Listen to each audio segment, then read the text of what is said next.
ফেনীর পরশুরামে মহুরী নদীর উপর ৩ দশক পূর্বে নির্মিত ঝুঁকিপূর্ণ বেইলি সেতু দিয়ে প্রতিদিন চলাচল করছে অন্তত ৫০,০০০ মানুষ।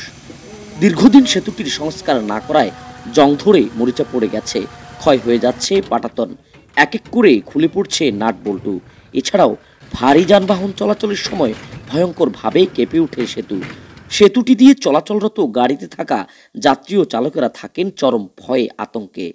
ঝুঁকিপূর্ণ এই সেতুটির আশেপাশে নেই কোনো সতর্কীকরণ সাইনবোর্ড। এটা যখন লড়াচড়া করে তখন উপরে বারবার এ পর্যন্ত দুইবার কতগুলো পাত লাগাইছে। পাতগুলো লাগার পর নাট বল্টু গুলো লুজ হয়ে আবার ঝক ঝক ঝক ঝক করে বড় বড় আওয়াজ, যে কোনো সময় দুর্ঘটনাও ঘটতে পারে। এই ব্রিজে আর ওই ভরি ওঠে ভাঙি লেগেছে। এটা বহুত পুরানো, 20 বছর আগে। যে কোনো মুহূর্তে ভাঙে হতে পারে, ঝুঁকিপূর্ণ এই কারণে বুঝুন না, এটা করবে প্রয়োজন বেশি আর কি। ভয় ভয় গাড়ি চালাই, এটা আর কি গাড়ি দুইটা ওভারটেক করা যায় না, সমস্যা। স্থানীয়রা জানান ৯০-এর পর বিএনপি সরকার ক্ষমতায় আসার পর এলাকার মানুষের যাতায়াত ব্যবস্থাকে সহজ করতে পরশুরামের মির্জানগর সুবারবাজার সড়কে মহুরী নদীর উপর স্টিলের এই বেইলি সেতুটি নির্মাণ করা হয়।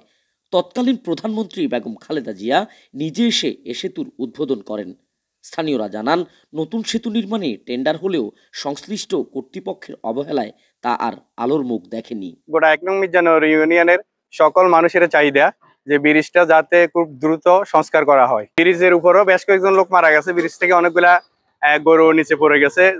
ব্রিজটা একবার আসলে সংকীর্ণ। আমাদের যে যোগাযোগ গোটা মির্জানগর ইউনিয়ন বাসীর যাতায়াতের মূল টার্নিং পয়েন্ট হচ্ছে এটা।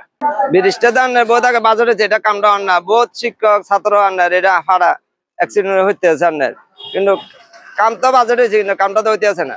ব্রিজটা মাঝে যাইয়া এখানে মানুষের পাগুলো গলে যায়, প্লেট গুলো আলগা হয়ে যায়।